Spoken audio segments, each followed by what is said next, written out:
बिस्मिल्लाहिर्रहमानिर्रहीम।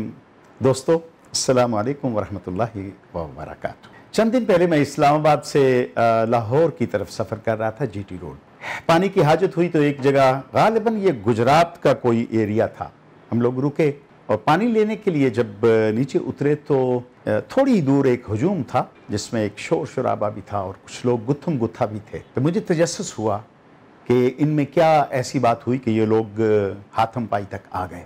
तो पता चला कि ये दो दोस्त हैं, सियासी बहस मुबासे में एक दूसरे को लहू लुहान कर चुके हैं। और यकीनन जब मुझे ये पता चला, मैं करीब हुआ तो देखा वो बुरी तरह एक दूसरे को ज़ख्मी कर चुके थे। कुछ लोग छुड़ाने वाले थे और कुछ अपनी अपनी पार्टी की हिमायत में बोलने वाले। ये बहुत कमाल किया तुमने, अच्छा किया, ये एक और लगाओ, इसको पकड़ो, उसको छोड़ो।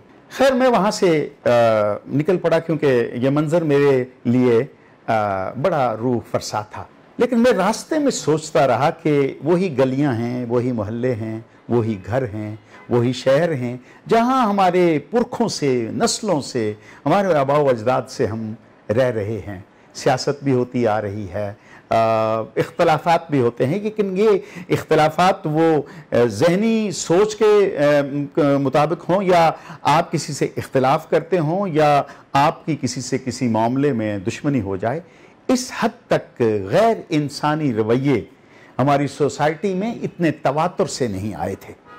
लेकिन ये जो सोच है, जो मैं मंजर अपनी आंखों से देख चुका हूँ, उसकी तनाजुर में मैंने पाकिस्तान का वो मंजरनामा देखा जो आजकल social media, print media, electronic media, गलियां, मोहल्ले, लोगों के घर, दोस्त, दफ्तर, बाजार, थड़े, जहाँ भी हम लोग बैठते हैं, हमारा मौजू सिर्फ एक है। एक किसी पार्टी के हक में है और दूसरा उस पार्टी के अगेंस्ट है, उसका कोई अपना नज़रिया है। और यही नज़रिया हमें इतनी शिद्दत की तरफ लेके जा रहा है कैसे हम अपनी समझ या दानिस्त के मुताबिक या इंसानी आज़ादी का नाम दे रहे हैं, कोई किसी और चीज़ का नाम ले रहा है, कोई ग़ुलामी से आज़ादी। लेकिन सामईन नाज़रीन, एक चीज़ ज़रूर समझिएगा, जब तक हम अपने नफ्स की ग़ुलामी से आज़ाद नहीं होंगे, जब तक हम अपने ख्वाहिशों की ग़ुलामी की जंजीरें नहीं तोड़ेंगे, जब तक हमारी सोचें आज़ाद नहीं होंगी, आप जितना मर्जी जतन कर लें, कहीं कोई तब्दीली, कहीं कोई नया निज़ाम आने वाला नहीं है।